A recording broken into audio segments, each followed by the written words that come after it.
So this is I'm just showing you, and here we have the 7 countries that are participating in the initiative right now. So we have colleagues from Brazil, Bulgaria, Egypt, Lebanon, Russia, South Africa, and Sri Lanka are the project participants at the moment for the first phase.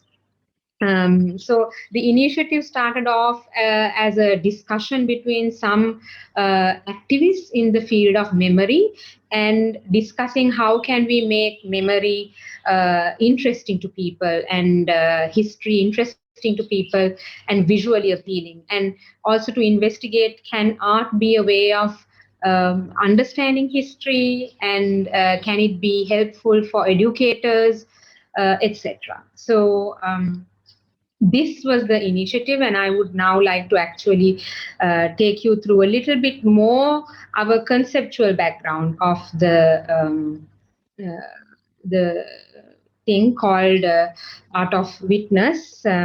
So what we actually wanted, as I said, in World Art and Memory Museum is to create a platform where people from different countries can explore similarities and synergies, and as well as differences in their context through art and history. Yeah.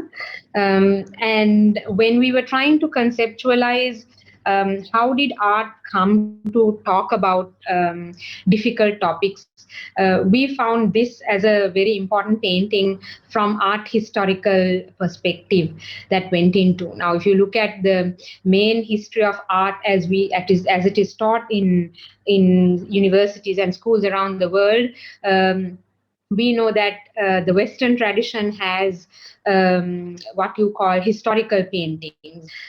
So here is an example of historical paintings that are very common from the Western tradition. It's also something that we can find in our own countries. I'm sure people from Bangladesh would have their own historical depictions. People in Sri Lanka have their own things like that.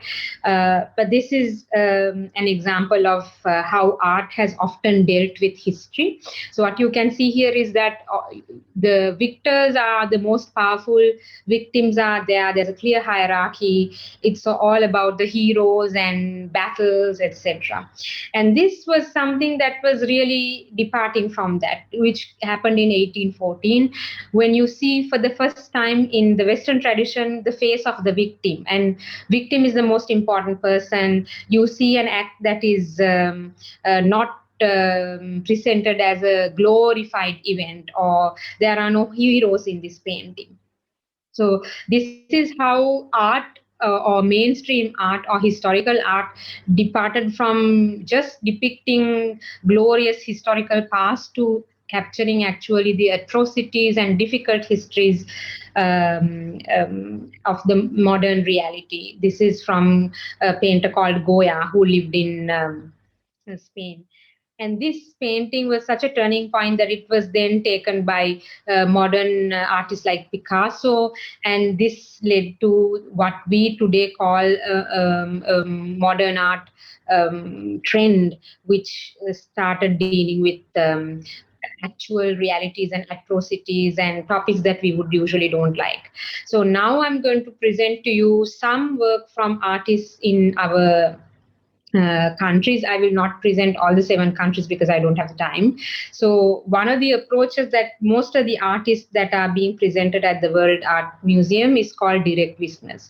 By the way, the museum at the moment presents about 28 artists from 7 different countries.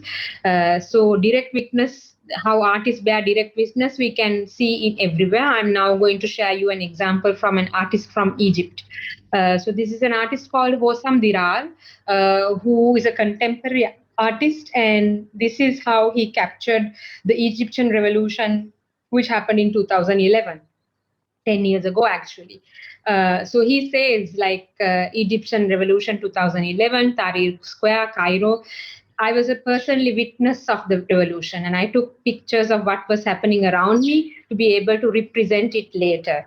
I was participating in this revolution with the protesters, and armed with my camera, I had the purpose to capture the dynamics of the crowd and protests that were going on. So this is about artists who are actually creating art to capture what is ongoing social upheavals, and they are very much aware of what they are talking about and what they are capturing, like Hossam Dirar from Egypt. And then another approach that many artists took is called post memory, is that most artists turn to not just their own memory but the memories of other people. Now here we have um, uh, an artist from actually she's based in London, but she is from Bulgaria, talking about Bulgaria's past under the Russian, well, not exactly occupation, but Russian period of their time, when they were also having camps, and how these camps that were there in the 1940s, which are now forgotten by the current generation. The current generation does not know anything about these labor camps of the 1940s. So Butseva, she goes and talks to an older generation of people who are now getting older and dying away, and is trying to capture their actual experiences through her artwork. And there is also if you search for the Balkan Mind on YouTube, you will see her film on this. So this is about this is a site that was used to be a former labor camp. And this is Martin Trifonov is also from Bulgaria, another installation artist who is talking about what life was like inside the torture camps. And all of these are not his own memories because he's a very young artist, but he came up with this series by talking to an older generation of people who had known about these labor camps. So this is how the artists are really going to work with other people and others' memories in order to preserve something that could simply disappear with the disappearance of this generation. So, I mean, just to read off, the official narrative was that these camps were meant for criminals, prostitutes, and hooligans. Yet those older than me have explained to me that people would know about the wider purposes of these places.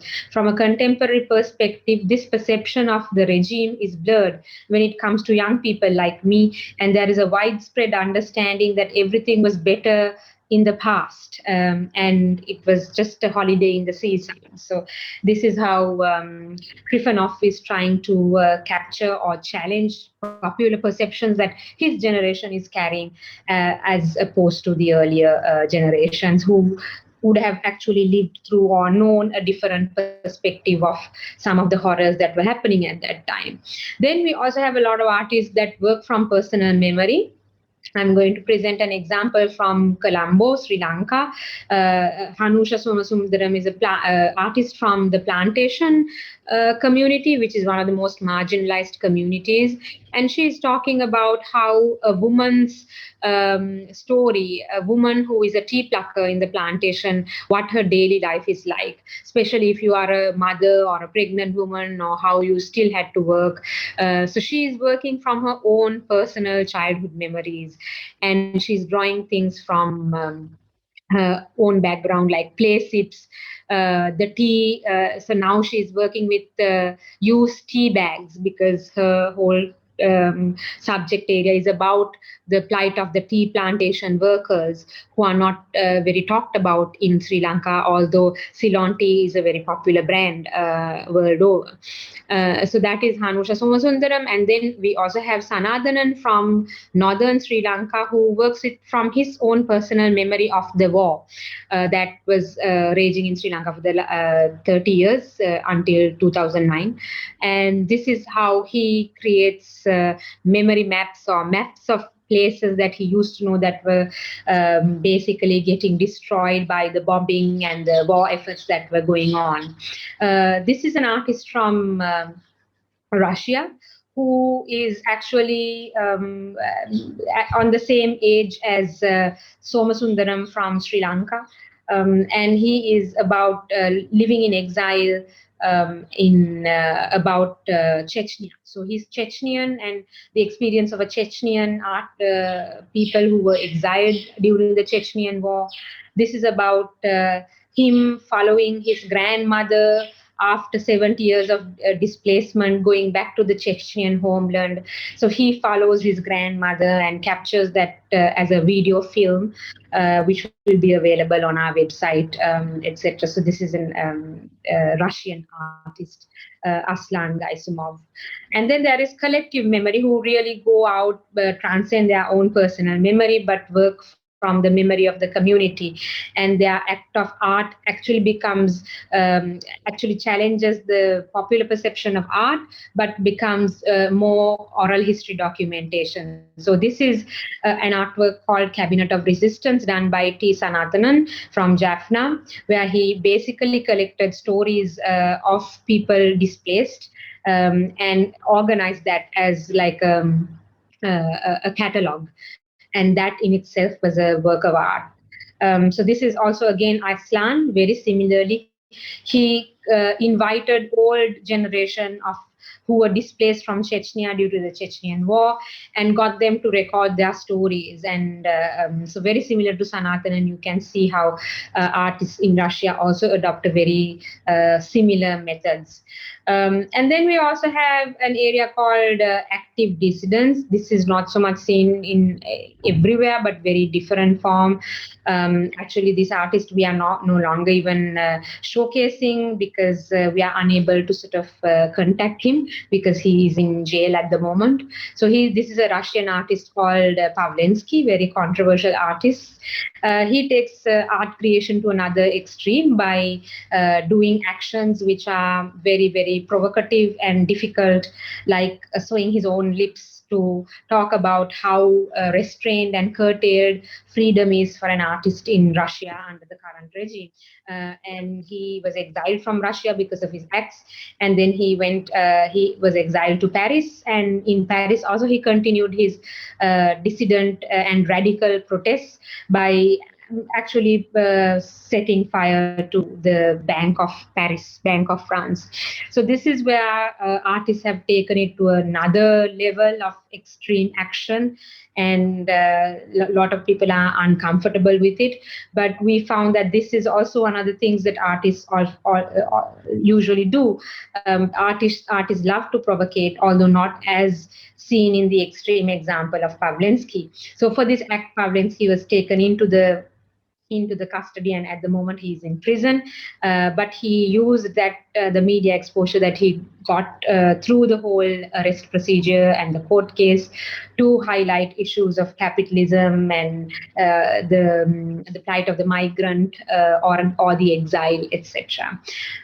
So wrapping up, what we feel is that art has many ways of dealing with memory and history and contributing to historical discourses that are important to shaping our identities today, by recording people's experiences, becoming social commentary, also giving space for collaboration and community building, also creating public discourse, helping education, self-expression. On the other hand, it also has some clinical purposes like healing and forgiving. Through creating art, people often come to terms with their own grief and even self-empowerment, certain elements of problem solving or clarification of values for themselves and for their communities. So there's a complex set of purposes or reasons that art is contributing to.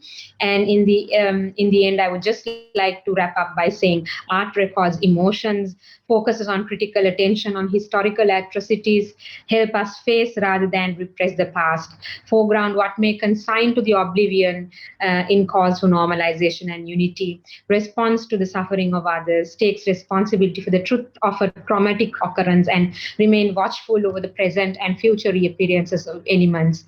So this is the kind of artwork that we want to showcase in the World Art and Memory Museum.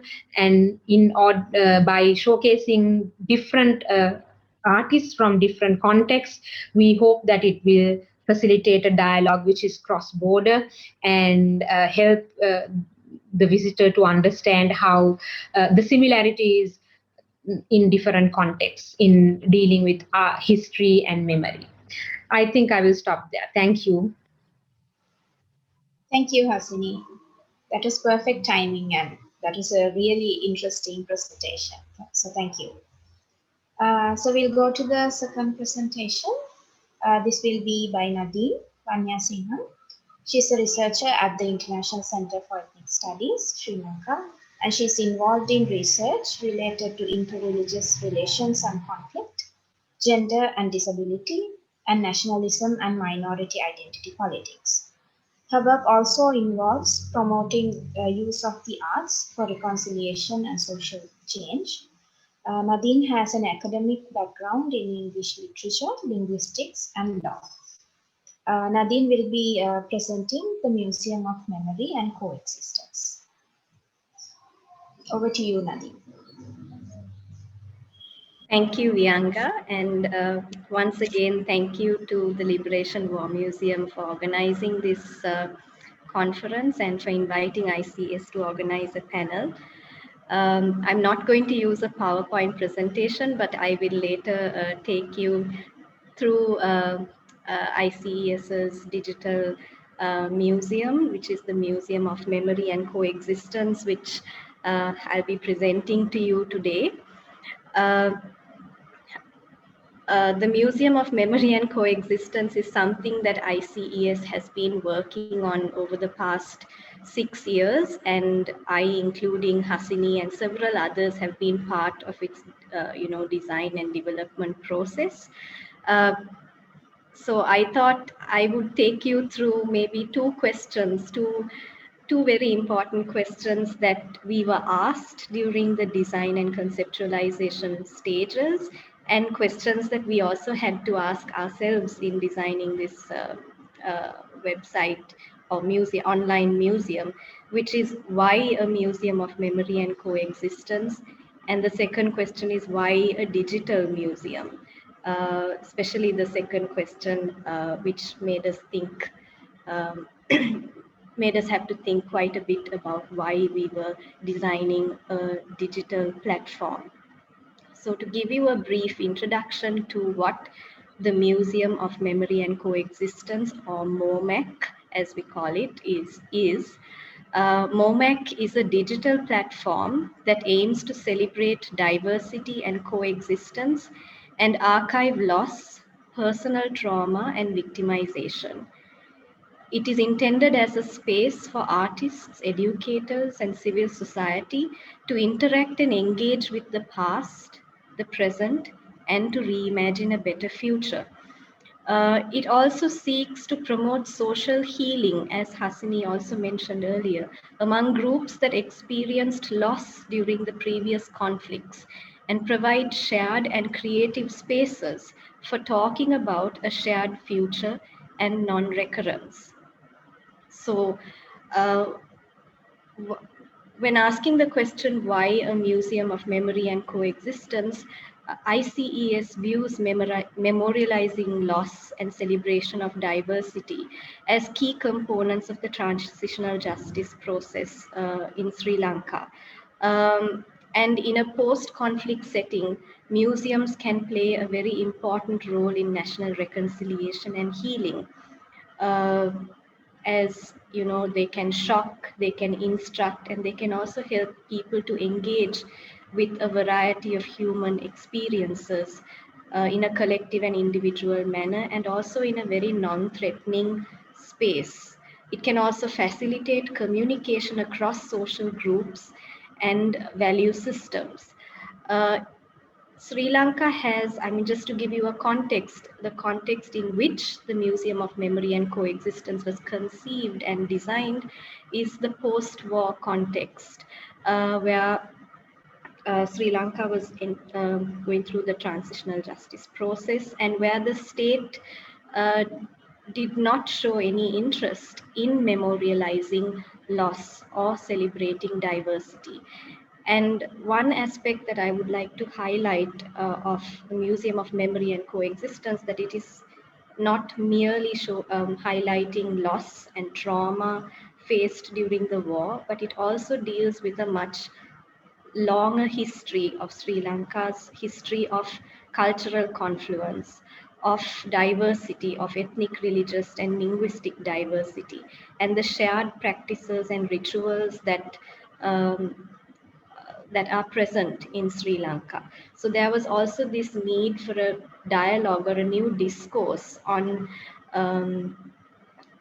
confluence, on coexistence, and on shared practices, which is also something that MOMAC aimed to feature in its exhibits. So in a sense, it also aims to present counter narratives to dominant and state national discourses on conflict, identity, ethnicity, and othering. Uh, so some of the objectives of MOMAC is then to provide a platform for historical dialogue among Sri Lanka's youth, to remember violence, discrimination, and suffering, but also to celebrate resilience, solidarity, and diversity. Um, Another goal was to collaborate with educators, because if you look at Sri Lanka's education system, as is probably similar to other parts of the world, the recent history of conflict, of ethno-religious violence, is not really covered in history books and history curricula. So Museum of Memory and Coexistence also intends to be a space where the recent history, the recent past, violence and trauma could be discussed. So one of the goals is also to collaborate with educators to provide them with resources to discuss trauma and coexistence in Sri Lanka's past and presence with their students in an innovative way. It also intends to serve as a community engagement platform for vulnerable and disadvantaged groups to share their experiences and to communicate in ways in which they are comfortable. So the material that is on MOMAC right now derives from two primary sources, and that is one is which is ICES's research, which also infuses an element of creativity, where most of our research output is then translated also into creative museum exhibits to make our research findings also more accessible to a wider audience. But at the same time, ICS invites members from communities to design and create their own exhibits to share their experiences of loss or trauma or even coexistence. So maybe I'll just take you to the site right now to show you what it looks like. Please give me a second to share my screen.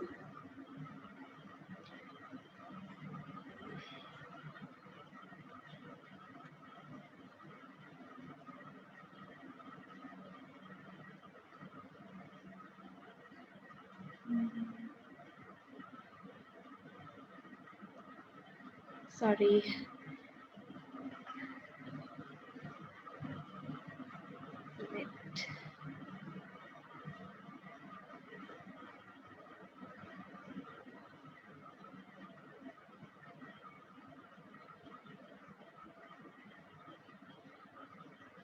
I'm sorry, I'm unable to.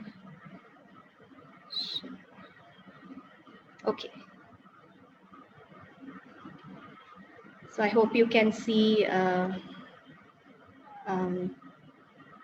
the online platform. We have certain featured exhibits by artists whom we have commissioned to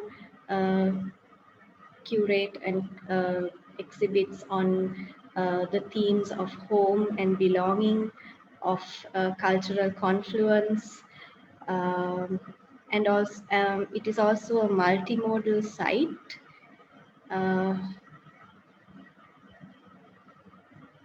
Where we present photo essays, documentaries, comics, on coexistence.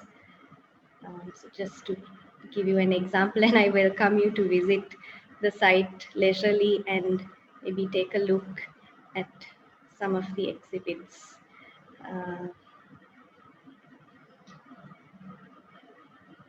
on the site.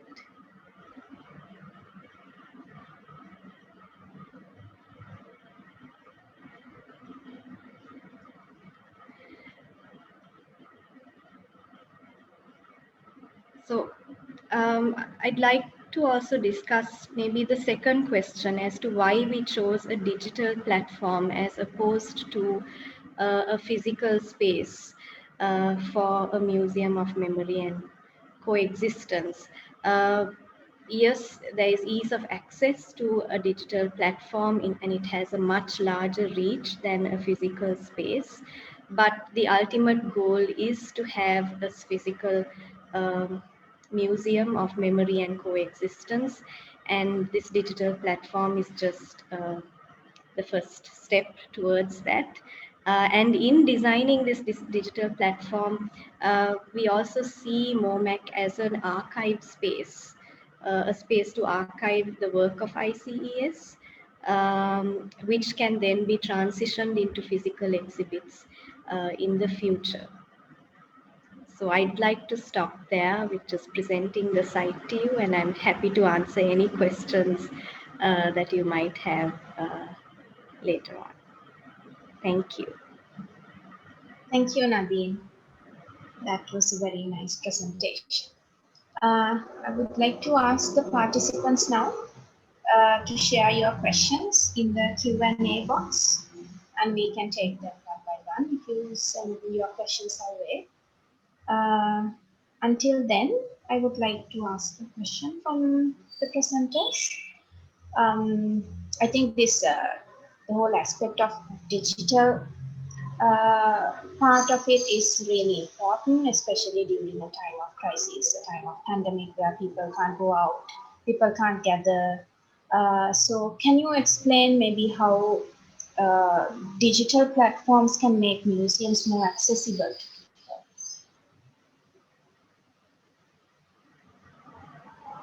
May I answer, Nadine, or do you want to add something, or you can add something after I answer? I'll add something after. Yes. So thank you, Bianca, for that question. I think it actually the push to go digital has been in the museum field for a while, as far as I am aware. It's because it was about accessibility. You know, most of the museums in the world have collections that are not just from their country but other countries as well, and accessing them was not so easy. I mean, for instance, to access something, a Sri Lankan artifact like the Tara, which is in British Museum, someone would actually have to go to England, which is not a very easy task to do in our global context, even before the pandemic. So the idea of going digital in the museum world, even with the big museums, have been quite a trend for a while. And I see that the pandemic just accelerated that and pushed that forward, simply because with the pandemic, the whole element of actually visiting in person wasn't an option anymore, but the museums felt that they wanted to remain engaged with their audiences. So the whole idea gained much bigger momentum during the pandemic. That's what I see. And I think, so this is looking at it from the perspective of big museums that are out there. But I think the digital space also presents a very interesting opportunity to smaller communities and organizations. For instance, for ICES, it's a relatively medium-sized research institute. It's not the British Museum or the Metropolitan Museum, or even an organization like Liberation War Museum, but it presents a way of sharing its own research in a way that is helpful for the communities. So the whole initiative that Nadine presented was all about that. So the digital space also opened up space for people and organizations and communities to share their work and contextualize them historically through the digital space. I think those are the two main things that the digitization has offered in terms of accessibility for museums. Nadine, you can add something if you wish to that.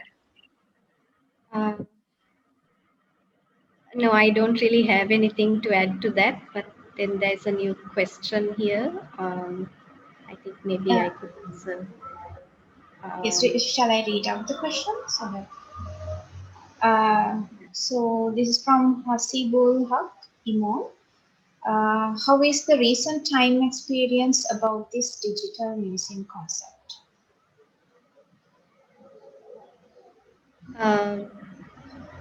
Well, the Museum of Memory and Coexistence was just launched this week, and we are in the process of rolling out a launch campaign.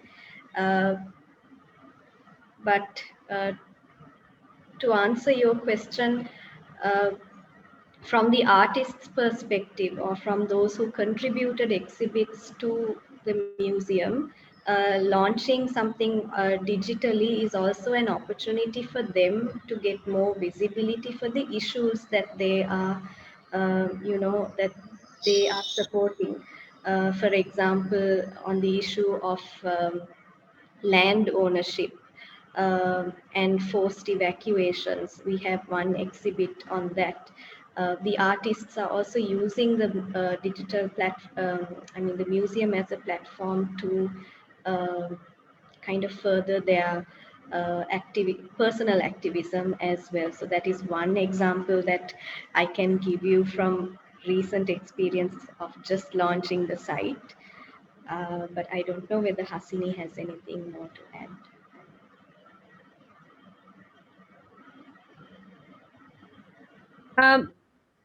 From my side also, the example that I presented is also work in progress. We haven't still launched the website yet, but what I can definitely say is that in the case of the World Art and Memory Museum, the nature of the initiative as a cross-border collaborative is what really adds value, because museums, as we know, are usually defined by national borders. A lot of the times we are when you say museums, you're only thinking of national museums. So it's very rare that you think of it as a cross-border initiative, and also not as a space that is a location that is geographically there but virtually situated. So I think these are new ways of imagining or understanding a museum, and at least from the people who have been involved in the initiative so far, from the 7 different countries, 28 artists and about 9 curators, and about 4 curatorial advisors. So that's a group of nearly to 40 people, 40 plus people who have been engaged in designing it. For them, the process of designing it together has been very enriching, also because of the opportunity it created to work across border and to learn from comparison. For example, we had 2 artists, one artist from Brazil and one artist from Sri Lanka that I already presented from the plantation sector. She was working on talking about tea plantation and working with tea bags. And we had another artist from Brazil who is talking about sugar plantations and working with sugar. And both were talking about the experience of colonialism that both countries have gone through. So this presented like an amazing opportunity for the 2 artists to exchange, connect, and if you don't create a space that works cross-border like this, you don't really see it in that perspective. So we cannot foresee what the reception would be once we actually launch and the public starts engaging with it. But I can see that people who are engaged in creating and contributing to the museum at this stage, they find it a very fruitful and rewarding experience. So that's my answer or addition to what. Yeah, okay. So there's another question from Sarah Sefer. When a museum is placed on the virtual visit, what is your view of amplifying some narrative? I know that the virtual tours are becoming very famous with the digitization right now, also because the technology is making it more and more accessible. And I think it just creates space for more narratives simply by opening it to different audiences. Now, for instance, on Facebook, I can choose a plethora of virtual tours from around the world, and just by becoming a visitor that is not usually a visitor who would see that could actually raise further questions or add narratives and also connections. For instance, if War Liberation War Museum has a virtual tour, and I take that, and the questions that I can raise, or the additions or similar experiences from my country that I will share, will amplify the narratives that are already there presented in the Liberation War Museum. And if actually the museum records these additional narratives that the visitors are contributing through the virtual visits, I think that can also be very important archival research material from the point of view of the museum.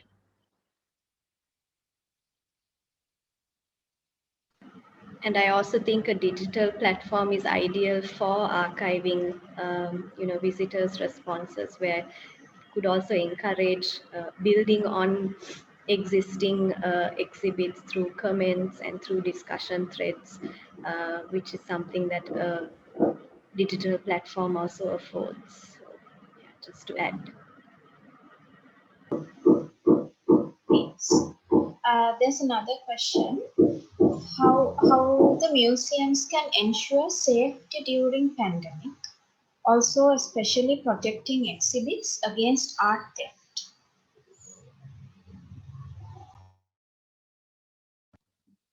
Okay, I'll go first again. Nadine can contribute. I mean, I think it's a very general question, and I mean, what are we referring to? I mean, let's take the example of a community museum. I think that's the level at which we are talking about, not so much the national museums.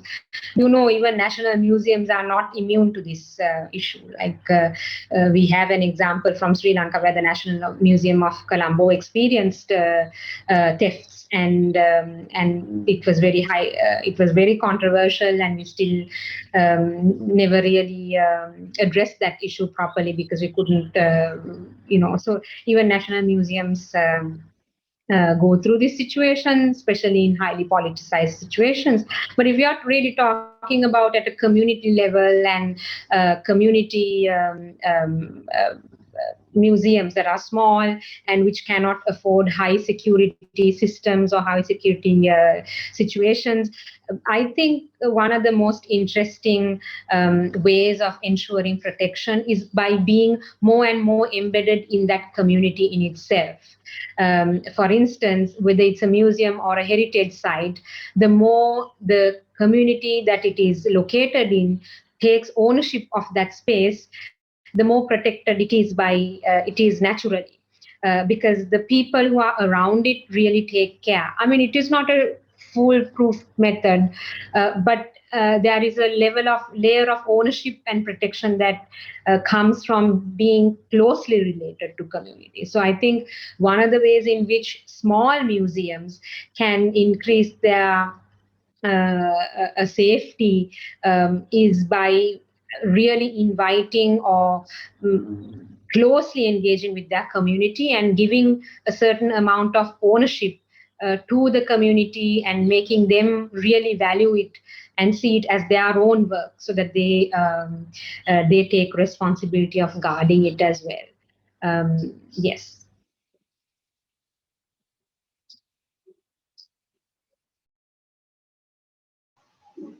Nadine, do you have anything to add or any comments?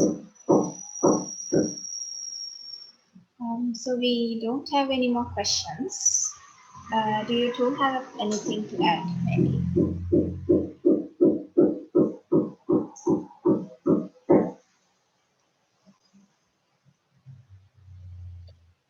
From my side, I would just like to also add request maybe the Liberation War Museum to also engage with us, not just ICS and the Museum of Memory of and Coexistence, which is our local, more or less our digital museum space with a local bent, but also the World Art and Memory Museum, with which it can very easily collaborate and become a partner in the second stage.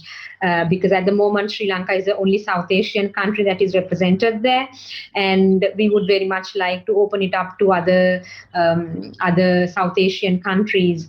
And if Liberation War Museum has artists from its own community that it works with, artists who deal with issues of memory and justice and history in the work. And if you have artwork that is being presented in the Liberation War Museum itself, we feel that your institution can become a partner, very, very good partner in this kind of cross-border initiative. And we hopefully look forward to something, a collaboration like that in the future.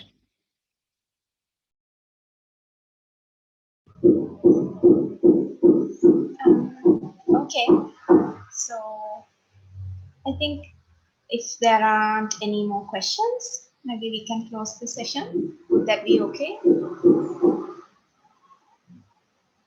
Any organizers around? Yes, we can close the session. Thank you, everyone. Okay.